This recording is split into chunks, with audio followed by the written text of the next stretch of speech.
tardes a todos y gracias por asistir a la tercera sesión de lunes de Fine Art Matemáticas en la UAM Iztapalapa. Y hoy tengo el enorme gusto de presentarles al doctor Rogelio Fernández Alonso. Ya varios de ustedes lo conocen, creo. El doctor Rogelio es profesor del Departamento de Matemáticas de aquí de la UAM Iztapalapa. Pertenece al área de álgebra y sus líneas de investigación son la teoría de anillos, teorías de torsión y retículas de P radicales. Y hoy nos va a hablar de el testamento de Gabriel. Pues vamos a escucharlo con atención. Gracias. Muchas gracias por la invitación a estas faenas, la faena de hoy. Y además quiero agradecer la sincronía de esta faena. Aquí yo quiero que se fijen en las fechas, están ahí. 30 de mayo de 1832, hace muchos años. Vamos a hablar de un matemático del siglo XIX. Es decir, esa fecha, la fecha del 30 de mayo, que es hoy precisamente, hoy es 30 de mayo de 2016, esa fecha es la fecha exacta en que Évariste Galois, a la edad de 20 años, paréntesis, levante la mano si tiene 20 años, para que se fijen en ese aspecto, por lo menos, qué significa ser un joven de 20 años que en la fecha de hoy, 30 de mayo, recibe un balazo en el abdomen, muere al día siguiente. El balazo fue en un duelo que tuvo con un amigo que era revolucionario, igual que él. Se trata de un joven francés, casi parisino, y hoy vamos a hablar de esa fascinante historia que precisamente el día de hoy se cumplen 184 años de que Galois recibe un balazo y al día siguiente, el 31 de mayo, muere a causa de la infección producida por el balazo, peritonitis, muere en un hospital. Y la noche anterior, es decir, como si fuera la noche de ayer, el 29 de mayo de 1832, en su casa, sabiendo que ya iba a pasar el duelo al día siguiente y que seguramente, o bueno, muy probablemente iba a morir, él estaba seguro de que iba a morir, escribe su testamento. Pero no es un testamento donde él delega a su familia, a sus padres, sus propiedades, sus libros o su mascota, ¿no? Cosas así. No, es un legado que él hace a las matemáticas modernas. Pero es de tal calibre ese legado que lo que él escribe esa noche en varias hojas, de hecho se las escribe a un amigo, y está el manuscrito de Galois. Ustedes pueden ver ahí, tal vez alcancen a ver la firma de Évariste Galois, y aquí la fecha, el 29 de mayo de 1862, con su letra garabateada, es la letra de un moribundo, de un joven de 20 años que sabe que va a morir al día siguiente, y se las escribe a un amigo también revolucionario, vamos a hablar de todo eso, llamado Auguste Chevalier, y le encarga que estos trabajos matemáticos en los que él ha investigado tengan alguna difusión, porque él cree que son muy importantes, no solamente la aplicación concreta a la que se requiere y que él estudió, sino la teoría que se va a desarrollar a partir de lo que él investiga. Y en efecto, es una teoría que causa una revolución, en efecto, pero en las matemáticas. Él era un revolucionario político, según vamos a ver. Es difícil hablar incluso en una hora o 55 minutos de este entretejido que es el trabajo matemático de Galois, que es importantísimo, es un legado que determina la manera como las matemáticas modernas se han desarrollado después de esa fecha hasta la actualidad, por un lado. Por otro lado, las circunstancias políticas históricas de una Francia revuelta, acabando de ser la Revolución Francesa, la famosa Revolución Francesa en 1789, y todo el siglo XIX lleno de revueltas y de cambios políticos. Y por otro lado, la vida de Galois, las circunstancias que rodean, su estado de ánimo rebelde, tormentoso, digamos contrapuesto a la autoridad, con un sentido de injusticia de lo que está pasando a su alrededor. Vamos a tratar de entretejer estos hilos. Entonces, Galois nace el 25 de octubre de 1811 en una ciudad, una comunidad, un pueblo cercano a París, unos cuantos kilómetros, que se llama Bourg-la-Reine, el Burgo de la Reina. Y bueno, políticamente hablando, es importante ubicarse. Un año después, en 1812, Napoleón Bonaparte se corona emperador de Francia. Tiene un gran poder, como saben, es un gran conquistador, estratega militar, y después pues, el poder lo vuelve un gran dictador también. Y resulta que después de algunos años, Napoleón es exiliado una primera vez en 1815 y después regresa otra vez a gobernar en los famosos 100 días y finalmente abdica Napoleón. Aquí está una foto de Napoleón. Ven ustedes la gran diferencia entre ser coronado emperador y ya esa postura de que ya me tocó, y es exiliado una segunda vez y ahora sí ya para siempre en 1814, y sube al trono Luis XVIII, rey de Francia, después de haber pasado la Revolución Francesa en 1789, donde, como saben, le cortan la cabeza a Luis XVI y a María Antonieta, y esa dinastía de los Borbón vuelve otra vez al poder. Vean los encajes y todas estas mantas, vuelve otra vez la monarquía. Pareciera como que la revolución fue nada más un sueño y se restauran todas las relaciones, todas las conexiones que tiene esa dinastía aristocrática con la iglesia, con el ejército, etc. Después, bueno, hablando ya de la vida de Galois, Galois tiene una educación primaria familiar. Su madre era una mujer culta, su padre también. Su padre llegó a ser funcionario, incluso alcalde del pueblo donde nació Galois, y la madre lo inculca de literatura, griego, latín, etc. Y finalmente a los 12 años, cuando tiene Galois 12 años, la madre decide que ya es tiempo de, ahora sí, ingresarlo a una escuela, y entonces ingresa en el liceo Villers-Trac, digamos una especie de secundaria preparatoria, ¿no? Eran 6 años, les llamaban eran cursos que estaban numerados casualmente según uno se pone a investigar al revés. Pues empezaban desde la 6ª clase y llegaron a la primera clase. Ya después se graduaban para aspirar a ingresar a una universidad o a un politécnico. Y en 1824 resulta que esta escuela era muy rígida. Esta escuela en París, esto ya es en París, muy rígida.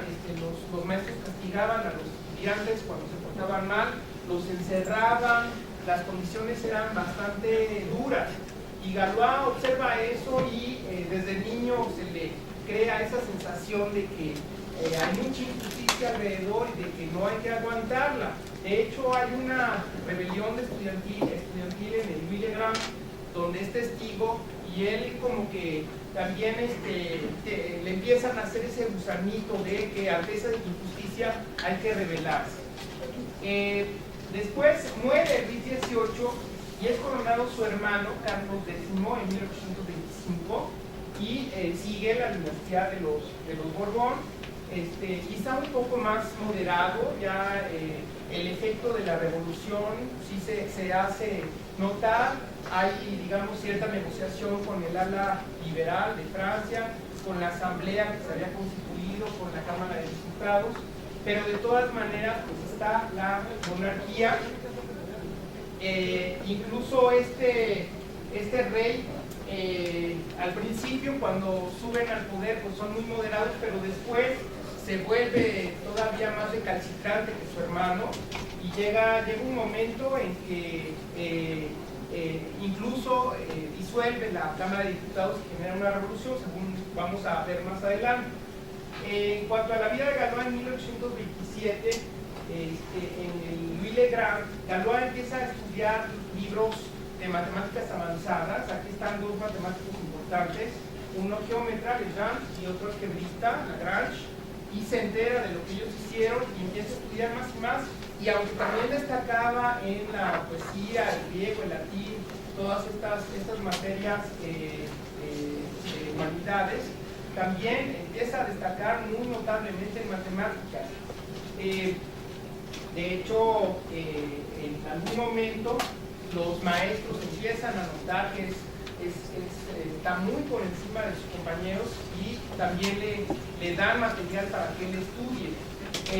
Particularmente, entonces, Galois quiere ya entrar a la universidad, a pesar de que lleva sus clases bastante bien, pero sufre una decepción porque la segunda clase, antes de pasar a la primera clase, lo obligan a repetirla, aunque le había ido bien, porque creen que es demasiado joven y empieza él, digamos, a pensar que eso es muy injusto y empieza a enojarse mucho. Galois, él ya quiere entrar a la escuela politécnica y en 1828 hace un examen, pero es demasiado joven y digamos que tal vez no se sabe expresar con propiedad ante los examinadores y lo rechazan. Eso es en 1828. En 1828, uno de los profesores del colegio Louis le Grand, que se apellidaba Richard, lo mete a una clase especial en matemáticas especiales y lo apoya muchísimo. Él es el que principalmente le da ese material de matemáticas avanzadas. En algún escrito dice que este alumno es notablemente superior a los demás y le gusta estudiar las fases superiores de las matemáticas, no nada más las recetas, sino el por qué vienen las cosas y generar teorías, ¿no? Los conceptos más que las recetas que se suelen enseñar. En 1829, bueno, después de ese primer rechazo en la escuela politécnica, es que ya toma su clase con el profesor Richard, la clase de matemáticas especiales, y acaba el liceo, y en 1829 otra vez quiere volver a entrar a la escuela politécnica. Tenían dos oportunidades, pero 1829 ya empieza los últimos años de Galois, están llenos de acontecimientos, y el día del segundo examen en la escuela politécnica coincide con que días antes, un par o 3, 4 días antes, se suicida su padre, y eso es porque su padre era bastante liberal y entonces le inventan, lo calumnian, digamos, hacen un escrito y le adjudican a él la autoría falsamente. Entonces él se siente muy presionado y finalmente se suicida. Entonces Galois hace el examen 3 días después, ya un año, tenía un poco más de formación, pero estaba realmente atormentado, y cuentan que incluso le lanzó un borrador a uno de los examinadores y por supuesto que no lo admitieron en la escuela politécnica. Esta escuela era la de mayor prestigio en París en aquel entonces. Entonces, bueno, pues ya esa opción ya no puede ser, se tiene que resignar a que no va a entrar ahí. Y mientras tanto, ¿qué sucedía en las matemáticas? Bueno, este joven también muere muy joven, de 1802 a 1829, 27 años, de una enfermedad. Es un matemático noruego, y él en 1824, primero una versión y luego otra versión en 1826, demuestra este problema que interesó a Galois muy fuertemente. De hecho, Galois ya empieza a publicar desde 1829. Él publica 5 textos en toda su vida. Sí, en efecto, le publica 5 textos. Uno de ellos, por cierto, al final es sobre la enseñanza de las matemáticas, y sobre todo es una crítica a la manera como enseñan las matemáticas, pero los otros 4 son problemas. El primero de ellos es sobre fracciones continuas, pero el problema que más le interesó siempre fue el de la solubilidad o insolubilidad por radicales de ecuaciones, y casi todos sus trabajos están alrededor de eso. Se ve que él tenía en mente desde que empezó a estudiar sus materiales, sus libros avanzados, empezó a generar esas ganas de resolver ese problema. Entonces, Abel ya había resuelto este teorema. De hecho, lo que voy a explicar es que recuerden ustedes cómo existe la fórmula para resolver una ecuación de segundo grado. Aquí arriba está la ecuación general de segundo grado, y lo que significa encontrar la solución por radicales de esta ecuación general, pues es considerar A, B y C como parámetros. Y vean que es bastante sencillo la deducción de partir de esta ecuación y completar por ahí un cuadrado. Se obtiene un binomio al cuadrado y de ahí se saca una raíz que tiene que ser doble porque una es positiva y otra es negativa, y finalmente se despeja la variable, y entonces se tiene la fórmula que le dicen la chicharronera. Según yo es porque la conozco de chicharronera, pero no sé si hay alguna otra versión en que se le llama así. Pero esa es la solución que yo conozco desde siempre de esa manera, y ahí está una solución general, sirve para cualquier ecuación, así que basta con que ustedes sustituyan aquí los valores de A, B y C para que ya obtengan las dos soluciones. Noten que a veces algunas de ellas pueden ser complejas cuando lo de dentro de la raíz es negativo. Entonces, esto que se hace para la ecuación de segundo grado es lo que se intentaba hacer para la ecuación de quinto grado. Previamente, en el siglo XVI, ya matemáticos italianos como son Tartaglia, Cardano, Ferrari, habían trabajado en la solución por radicales de la ecuación de tercer grado primero, y luego la ecuación de cuarto grado. Vean ustedes, estas son las 3 soluciones, ahora son 3 porque es de tercer grado, y están expresadas en términos de los coeficientes de esta ecuación general. Y noten ustedes que hay un avance en la elaboración de la fórmula. Ya está, no sé cómo se llame, si la pusieron chicharronera, no sé cómo se pueda llamar, pero pues no creo que alguien sea capaz de memorizar eso, pero bueno, existe y desde el siglo XVI. Obviamente hay mucho trabajo de por medio, mucho ingenio, ¿verdad? Porque se tienen que hacer ciertos acomodos de las ecuaciones para llegar ahí. Y finalmente esta es una solución. Ya no me dieron las 4 soluciones, pero esta es una de las 4 soluciones para la ecuación la solución por radicales de la ecuación general de cuarto grado. Se intentaba entonces encontrar la solución por radicales de la de quinto grado. Al principio se pensaba que, como lo indica este camino, iba a ser demasiado trabajo, que sí se podía hacer con mucho trabajo, con muchos trucos algebraicos como estos, pero se empezó a sospechar los grandes matemáticos, por ejemplo Lagrange, y después aquí tienen ustedes a Lagrange, Ruffini, italiano, y Abel, pues ya trabajaron sobre demostrar que no existe tal solución, lo cual le da un giro a las matemáticas que están detrás de ese problema. No es lo mismo el problema de encontrar la fórmula para resolver una ecuación general, ¿sí?, a demostrar que no se puede encontrar esa fórmula. Quiero hacer notar que eso requiere un problema mucho más complejo, el demostrar que no se puede. Entonces lo hicieron Lagrange, Ruffini y Abel, y ellos trabajaron con una técnica que se llama resolventes. Más que tratar de encontrar trucos algebraicos, bueno, ellos lo que hicieron fue el problema original de encontrar la solución para una ecuación, digamos, de tercero o cuarto grado, que son las que habían resuelto los matemáticos italianos, lo reducen a, en algún momento del desarrollo algebraico, encontrar la solución de grado anterior, ¿sí? Es como en la ecuación de segundo grado, donde aparece el discriminante adentro de la raíz. b cuadrada menos 4ac, entonces se rehúsa a encontrar el discriminante. Ya encontrado el discriminante, ya la solución ya se puede describir en esos términos. Es una cosa parecida, si ustedes, no es que haya usado determinantes, pero es una idea parecida. Cuando ustedes calculan un determinante de n por n, digamos que tienen aquí un renglón que tiene n coordenadas, este es un determinante de n por n. Entonces, hay un método que se llama calcular el determinante por menores, donde se toma en cuenta una tabla de signos, empezando por el signo positivo arriba a la izquierda, y luego se multiplica el coeficiente por un determinante de n-1 por n-1, ¿verdad?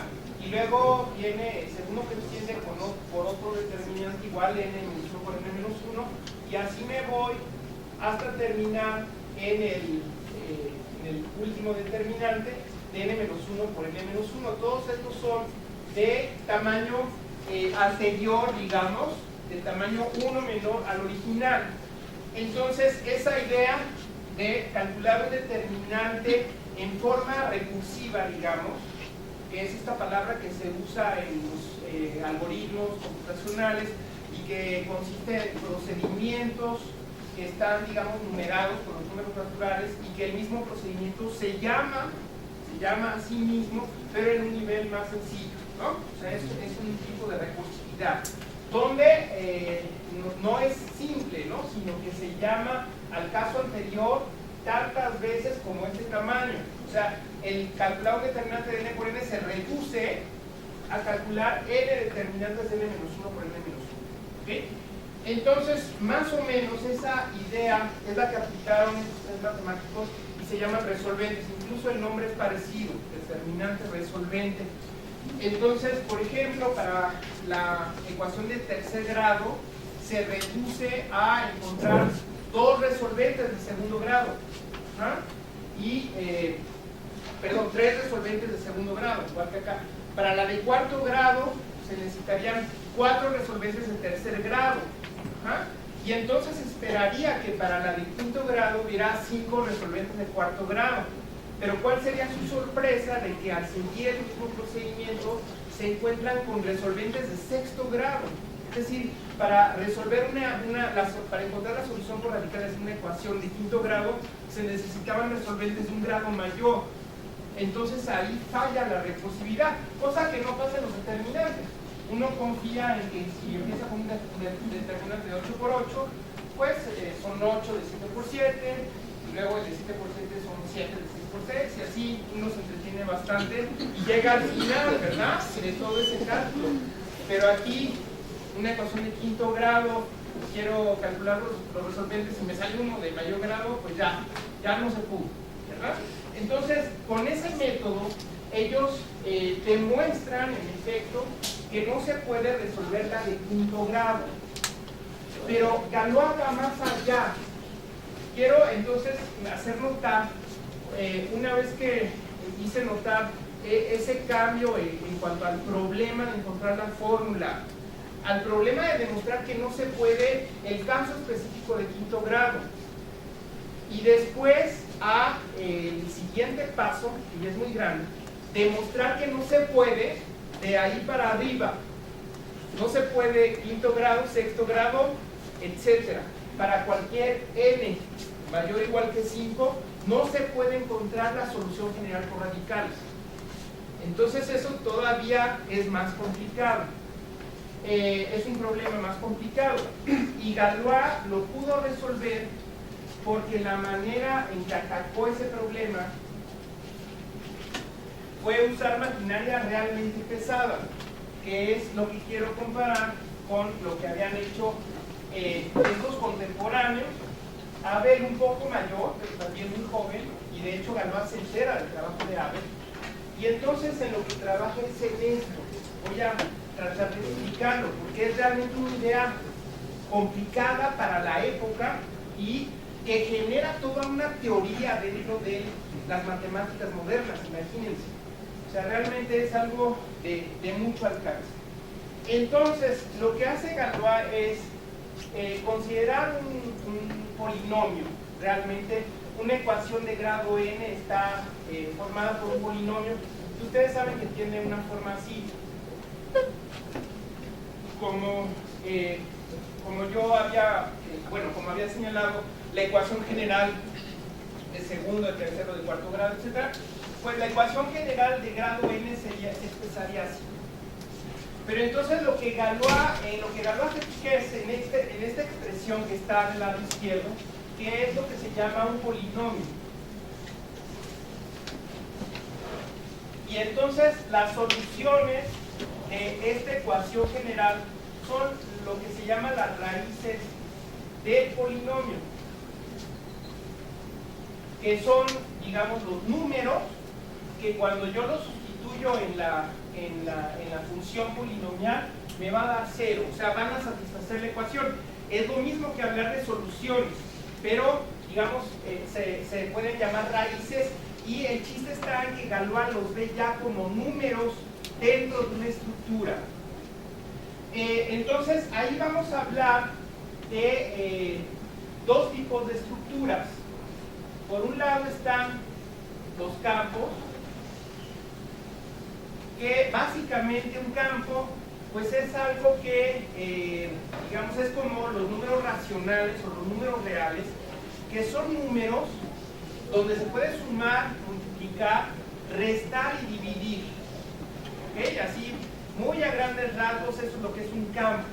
Por ejemplo, cuando tenemos los naturales o los enteros, de los naturales a los enteros añadimos la resta, pero todavía no podemos dividir. Hasta que tenemos los racionales podemos dividir. Claro que está el asunto de que no se puede dividir entre cero, hay que excluir al pobre cero. En ese sentido lo discriminamos y no hay inverso para el cero. Pero fuera del cero se puede dividir estando en los racionales, estando en los números reales, incluso estando en los números complejos. Es decir, esas estructuras que se llaman campos ya son bastante complejas. Entonces, Galois pensó, digamos, estos coeficientes originalmente podrían ser pensados como enteros o como racionales. De todas maneras, si los coeficientes son racionales, pues lo que uno hace es multiplicar por un entero suficientemente grande de ambos lados para que la ecuación se vuelva con coeficientes enteros. ¿Sí? Pero conviene pensar que estamos parados en una estructura suficientemente rica que tiene suma, multiplicación, resta y división. Y conviene pensar que las raíces del polinomio están también en una estructura suficientemente rica, pero posiblemente más grande que el campo. Entonces se imagina uno una cosa así, que es lo que se llama una torre de campos. El campo donde están los coeficientes y el campo donde están las soluciones, porque el campo donde están las soluciones, que incluye al de los coeficientes, ya, digamos, es un universo suficientemente grande como para pensar en todas las operaciones que están expresadas ahí. ¿De acuerdo? Y a la hora de expresar las soluciones por medio de radicales, voy a usar operaciones que están en el campo, a saber, suma, resta, multiplicación y división, y también voy a añadir la posibilidad de que haya raíces. Es decir, puede ser que para llegar de este campo a este, yo tenga que ir añadiendo raíces, porque vean que las soluciones que se encuentran, las del tercer y cuarto grado, hay raíces dentro de raíces. Entonces, como que uno va ascendiendo en la estructura de un campo a otro, a otro, a otro, hasta acabar finalmente en un campo. A ver si se entiende aquí que estoy incluyendo estos campos hasta llegar en un número finito de pasos a un campo suficientemente grande donde ya están incluidas todas las raíces del polinomio. ¿Se entiende eso? ¿Ok? Entonces, eso a grandes rasgos. Vean cómo la mentalidad de Galois cambia la técnica de solución, de ataque del problema, y la ve, digamos, a un nivel más estructural. Entonces, de aquí, piensa en este campo que tenga todas las raíces. Y ahora dice, yo creo que esta es la clave del problema, o de la manera como Galois ataca el problema, que es el dominó, no es cierto. Este dominó sirve nada más para ilustrar la idea de Galois. este dominó, vamos a pensar, un dominó, ¿saben cuántas fichas tiene, no? Tiene 28 fichas, ¿verdad? Así cuando se forman las parejas de los jugadores, son 7 y 7, y los otros dos son 7 y 7, son 28. Entonces vamos a pensar que estas 28 fichas son raíces de un polinomio de grado 28.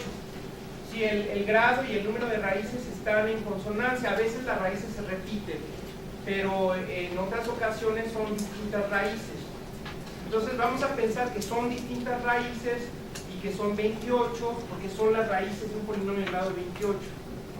Lo que hace Galois es pensar qué pasa cuando esas 28 raíces, que yo puedo disponer de cierta forma, por ejemplo, puedo pensar en una fila de 7 fichas y luego pongo una fila de 6, que es como cuando uno juega solitario, no sé si han jugado solitario. Una de 7, luego una de 6, luego una de 5, una de 4, una de 3, una de 2, una de 1. ¿Sí? Y así se forman las 28 fichas. Tienen cierta disposición y ahí está cada ficha en un lugar específico. Pero yo puedo pensar en hacer una sopa, ¿no? Las revuelvo y las vuelvo a acomodar así. Una fila de 7, una de 6, una de 5. Obviamente va a haber cambios, ¿sí? Va a haber lo que se llama una permutación de las fichas.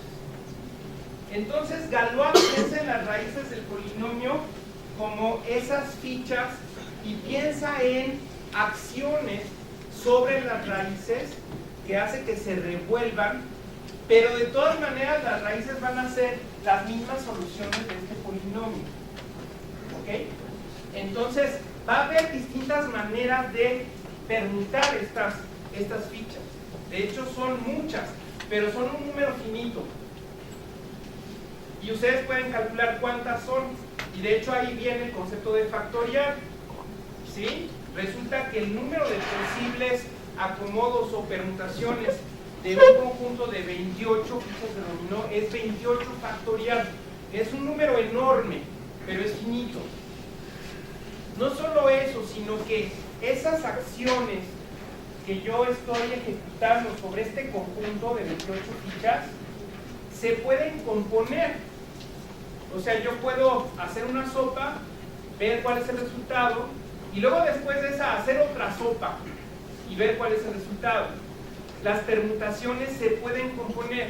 Entonces Galois concibe, fíjense bien, aparte de esta situación de los campos, concibe otra estructura que después le vamos a llamar grupo, donde hay una sola operación donde se puede básicamente sumar y restar, o en realidad es componer y descomponer. El universo, el conjunto donde están las permutaciones, las maneras de hacer la sopa, ese universo se llama grupo. Ahí hay una operación que es componer estas acciones y hay un neutro que es dejarlas como están, que es la acción de no hacer nada, la identidad.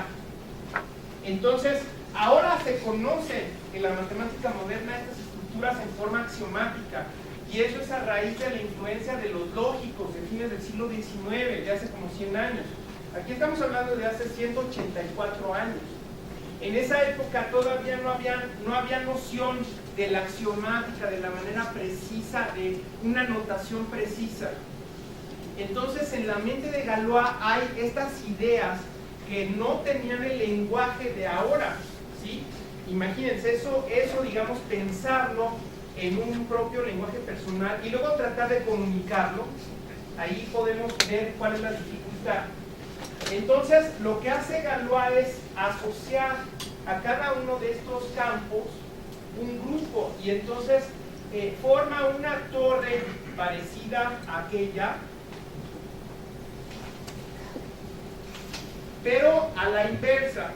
Bueno, es decir, aquí podemos pensar en un grupo que nada más está formado por el neutro, nada más toma en cuenta la identidad, que es, digamos, este es el conjunto de las acciones que fijan a todas las fichas, que fijan a todas las raíces, ¿de acuerdo? Y además Galois piensa que el fijar las raíces o el accionar sobre las raíces se puede pensar como una función sobre todo el campo. Es una idea bastante complicada porque es traspolar o extrapolar del conjunto finito de raíces al universo grande de campos, empezando por los racionales. Pueden pensar que este es el de los racionales, ¿sí? Y digamos, en última instancia pueden pensar que los complejos están hasta arriba, porque es el campo que tiene absolutamente todas las raíces de todos los polinomios. Digamos que pueden pensar que todo está metido en los complejos. ¿Ah? Pero puede haber distintos campos intermedios que se obtienen adjuntando esas raíces que van saliendo en las fórmulas, porque uno piensa que pueden salir en las fórmulas, ¿de acuerdo? Entonces, dejar fijas a todas las fichas, que sería la identidad, o dejar fijos a todos los elementos del campo, corresponde a este grupo. Si nos preguntamos cuáles son las acciones que dejan fijos a menos elementos, entonces vamos considerando los grupos en sentido inverso, ¿de acuerdo? Hasta que pensamos en el grupo que deja fijos a los racionales. Y este es el grupo más grande posible. Estos están relacionados en sentido inverso.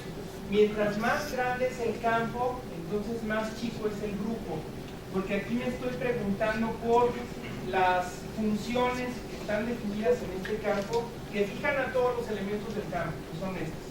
Y aquí me estoy imaginando en las funciones, porque son funciones del campo grande que fijan nada más a los racionales. Es decir, le estoy pidiendo menos, por lo tanto hay más acciones. Vean la complejidad de las ideas. ¿Ah? Entonces, Galois lo que hace es asociar, corresponder campos con grupos. Y entonces la solubilidad por radicales,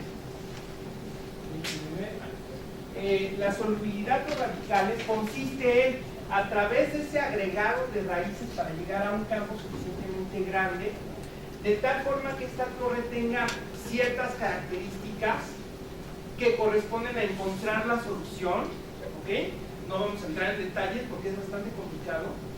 Lo traduce a los grupos correspondientes deben tener ciertas propiedades correspondientes, pero en el lenguaje de grupos, de acciones sobre las fichas. La solubilidad por radicales la traduce en solubilidad de grupos con ciertas características bastante abstractas. Y lo que demuestra es que en general este grupo de arriba es el llamado en notación moderna SN, que son todas absolutamente las permutaciones, les dije que está en el grupo grande, que tienen cardinalidad o que tienen n factorial elementos. Es un grupo enorme y demuestra que este grupo en particular, a partir de n mayor, de n igual a 5 para arriba, no es soluble en el sentido en que Galois concibe la solubilidad de grupos. Por lo tanto, concluye que tampoco es soluble esta ecuación de n para arriba. Esa es la aportación de Galois, que es una cosa realmente muy complicada, y yo espero haber transmitido de alguna manera, porque falta notación, falta teoría, hay libros enteros sobre esto. Este es uno editado aquí en la UAM, de un profesor del departamento, Felipe Saldívar, y es teoría de Galois. Para entender esto con detalle, pues hay que estudiar grupos, hay que estudiar campos y muchos temas de cada cosa. Entonces es realmente complicado. Ok, Galois en 1828, en 1829, digamos entonces tenía 18 años, o antes de cumplir los 18 años, escribió esto y lo envió a la Academia de Francia, la más prestigiada, y entonces lo recibió este hombre, Agustín Cauchy, que era el presidente de la Academia, pero no le dio mucha importancia, o no le entendió, o no quiso que pasara, o dijo, pues este es un chamaco, ¿qué va a hacer? Y entonces lo guardó en el cajón, y pues Galois estaba preocupado de que no recibía noticias de ese manuscrito donde estaba toda esta teoría sobre la insolubilidad de las ecuaciones de grado mayor o igual que 5. Después de que lo rechazan por segunda vez en la escuela politécnica, Galois entra a la escuela normal, no tan prestigiosa, era una escuela precisamente para preparar a maestros, como se entiende ahora, la escuela normal. Y Galois ingresa en febrero de 1830 y en ese mismo año envía una segunda versión de su propio artículo. Ya Cauchy ya no recibe el artículo, pero lo recibe este hombre y tiene la mala suerte de que murió antes de revisar el artículo. Entonces una segunda vez no llega el artículo a la academia, no es aceptado. Eso crea más frustración en Galois. En 1830, simultáneamente los acontecimientos políticos se precipitan y hay una revolución contra Carlos X, que les dije que ya se volvió loco de poder y disolvió lo que no tenía que disolver y generó una revolución. De ahí viene este famoso cuadro de Lacroix, que es la libertad guiando al pueblo, así se llama. Luis Felipe I, duque de Orleans, es proclamado rey de los franceses, es decir, se renuncia al trono Carlos X y viene de otra ala de los Borbón, Luis Felipe I, que digamos es un poco más moderado, o ya de plano tiene que ser notablemente más moderado en septiembre de 1830, pero de todas maneras es monárquico. Hay una monarquía moderada, liberal, si quieren ustedes, pero es monarquía. Galois en 1830 se hace miembro de una sociedad republicana, radical, liberal, que es la de los Amigos del Pueblo. Este es un panfleto que se repartía a la gente y ellos estaban en contra de cualquier tipo de monarquía y querían una república. Ahí conoce a su amigo Auguste Chevalier, al que le escribe las cartas antes de morir, y en 1830 es expulsado de la escuela normal porque cuando fue la revolución para que cayera Carlos X, los alumnos de la escuela politécnica participaron en las calles, en las barricadas. En aquella época las revueltas no eran manifestaciones gritando consignas, eran de plano barricadas, armados, etc. O sea, eran revoluciones muy violentas. Y Galois quería meterse a eso, pero no los dejaron a los estudiantes de la normal, los dejaron encerrados. Y eso fue para Galois otra frustración, cuando los politécnicos sí estaban allí en las calles. Entonces él escribe en una gaceta una carta donde denuncia al director de la escuela normal de que se proclama muy liberal, pero miren lo que hizo, nos encerró en la escuela y no nos dejó participar en la revolución. O sea, lo echó de cabeza, como quien dice, ¿verdad? La consecuencia de eso fue que fue expulsado de la escuela normal. Y entonces Galois dijo, bueno, entonces me voy a meter a la Guardia Nacional de Artillería, que era un sector del ejército francés que era republicano, que era, digamos, de esa tendencia. Pero es disuelta por el rey Luis Felipe I, porque precisamente se manifiestan en un juicio que les hacen a unos funcionarios de tiempos de Carlos X, y entonces Luis Felipe I dice, es peligrosa esta Guardia Nacional, hay que disolverla. Y después Galois participa en una celebración acerca de ese juicio donde a estos funcionarios querían ellos que los ejecutaran, los republicanos, pero digamos les dieron pena de cadena perpetua.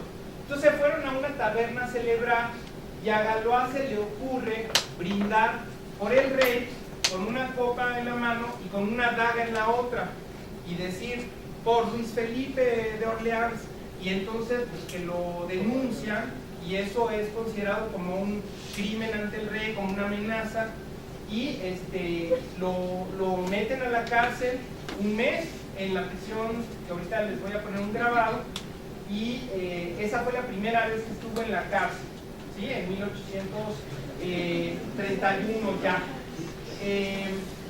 Mientras tanto, hay una tercera versión del artículo, un poquito más explicada, y llega a manos de Poisson, que de todas maneras dice que no está clara esa versión, que Galois menciona que ya resolvió el problema de la solución por radicales de la ecuación de quinto grado, pero que tiene una teoría más amplia, que esa solo es una aplicación. Entonces él le pide que explique más su teoría, porque realmente no se entiende bien.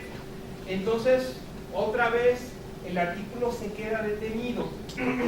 La segunda vez que fue encarcelado Galois fue por algo que se consideró más grave, que es una vez disuelta la Guardia Nacional, fue a una manifestación un 14 de julio, que es cuando se celebraba la revolución de 1789, con el uniforme de la Guardia Nacional, con armas, y andaba por las calles manifestándose, y eso era totalmente ilegal, y ahí sí lo condenaron a 6 meses de prisión.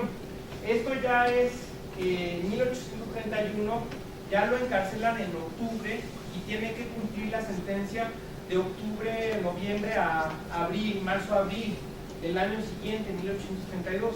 Ese es un grabado de la prisión de Saint-Pélagie, que es donde estuvo Galois.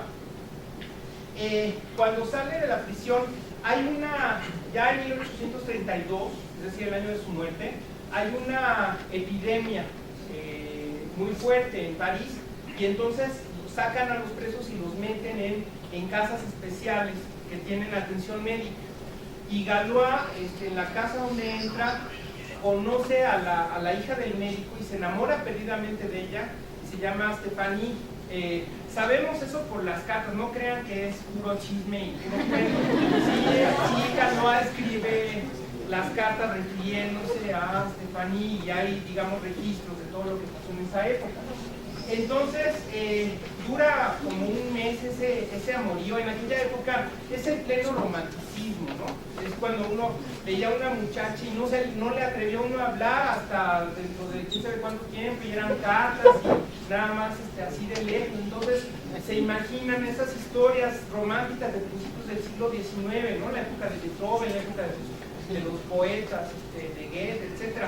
Entonces, tal vez no se sabe exactamente qué pasó, pero en un mes ella ya lo mandó a volar, y él pues se sintió peor todavía. Imagínense todo lo que él sentía, haber estado en prisión. Se cree que en prisión trabajó mucho todo esto de matemáticas, digamos que en eso se refugiaba, pero también esa sensación de injusticia. Entonces, el asunto del duelo es algo muy misterioso, porque en efecto, lo retan, llegan a su casa. Esto está novelado en una novela que les recomiendo, que se llama El elegido de los dioses, que es una novela histórica.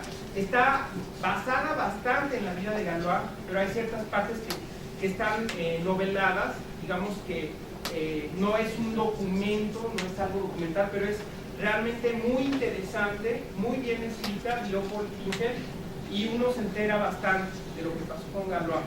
O sea, sí está bastante bien documentado. Y entonces, pues está la teoría. Bueno, ahí se narra que llegan dos señores, de hecho, a retarlo a duelo. En aquella época rechazar un duelo era casi ya volverse un paria. O sea, ya no podía uno rechazar un duelo, porque ya toda la sociedad lo señala. Entonces, por eso no pudo decir, rétenme a duelo lo que ustedes quieran, yo me quedo en mi casa. No podía hacer eso. Por eso no tuvo más remedio que asumir, ya me voy a morir. El duelo a pistola, como vieron al principio, era el estuche de las 2 pistolas del duelo. Era esto de que se ponen de espaldas y cuentan un número de pasos y vámonos, ¿no? Se cuenta, alguna nota periodística dice que una pistola estaba cargada y la otra no. Y de ahí viene una teoría de que el contrincante, hay una parte que dice que eran parientes de la muchacha de la que se enamoró, y por eso lo estaban retando a duelo, pero también eran miembros de la Sociedad de Amigos del Pueblo, que eran revolucionarios, republicanos. Entonces hay una teoría que dice que esto lo armaron para que hubiera un mártir y generara una revolución, y lo echaron a la suerte, una de las pistolas cargada y la otra no, y a ver a quién le tocaba. Pero no se sabe, eso sí, no se sabe a ciencia cierta Entonces puede ser una cosa, puede ser otra, pero hay ciertos elementos extraños, como eso de que era un compañero republicano, eso de que eran dos los que lo retaron a duelo, aparte de los testigos. Le dan el balazo en el abdomen, lo dejan abandonado, después de varias horas un campesino lo encuentra, lo lleva al hospital, pero ya el proceso es irreversible y muere al día siguiente. Este testamento entonces está lleno de notas al cárcel que le dice a Chevalier: no tengo tiempo, estas son las ideas principales de mi escrito, es una teoría realmente novedosa que tiene como aplicación esta solución, pero quiero que se la des a los grandes matemáticos de la época, Gauss y Jacobi específicamente los menciona ahí, para que revisen el manuscrito. Entonces, de eso se encarga Auguste Chevalier y su hermano Alfred, que por cierto es el autor del dibujo de Galois, que es de los dos dibujos que se conocen de él, no hay una pintura, y menos aún la fotografía todavía no se inventaba. Y ahí menciona a Gauss y a Jacobi, ahí muere, y entonces en 1843, es decir, 11 años después de la muerte de Galois, Joseph Liouville, que es un gran matemático francés también, se fija en los escritos, no mucho tiempo después, y se fija, ¿no? O sea, son 11 años, y publica los resultados de Galois. Realmente él es el que los da a conocer, después de que había rechazado el artículo 3 veces. Finalmente él lo da a conocer, lo entiende en parte, lo da a conocer, pero vean toda la historia que continúa después de eso. En 1870, Camille Jordan, son grandes matemáticos estos, publica un libro, escribe que el libro es un comentario a los escritos de Galois, que él no está aportando nada, que él simplemente está poniendo cada vez, entendiendo mejor lo que hizo Galois, cada vez escribiéndolo con una notación más adecuada. En 1894, Saussure escribe un ensayo, dice que los 4 más grandes matemáticos del siglo XIX son Gauss, Cauchy, Abbe y Galois. Y en 1942 finalmente este gran algebrista, Émile Larkin, publica ya el libro Teoría de Galois. Ese libro es tal como lo conocemos. Él digamos es el autor de esta forma que conocemos de la teoría de Galois, donde ya podemos hablar de estas estructuras, estos esquemas, esos teoremas, y desarrolla esa teoría tal como la conocemos ahora. Pues básicamente esa es la historia. Hay mucho que descubrir. También les recomiendo, aparte de los 2 libros que ya les enseñé, les mostré, el de teoría de Galois, que hay muchos de teoría de Galois. Pueden irse al original, digamos, en esta nueva forma, que es el de Artin de 1952, pero también hay otros más modernos. Está la novela y está esta miscelánea matemática, que es una revista editada por la Sociedad Matemática Mexicana, y es el número 53. Esta fue en 2011, justo cuando se cumplieron los 200 años del nacimiento de Galois, y toda la revista está dedicada a Galois, y también hay artículos históricos donde pueden checar todos estos datos que mencioné, ahí están. Y bueno, Galois es para mí un héroe por todos estos aspectos románticos, de efervescencia, y por la trascendencia de este trabajo, que realmente es difícil concebir las matemáticas modernas sin lo que concibió Galois. Gracias.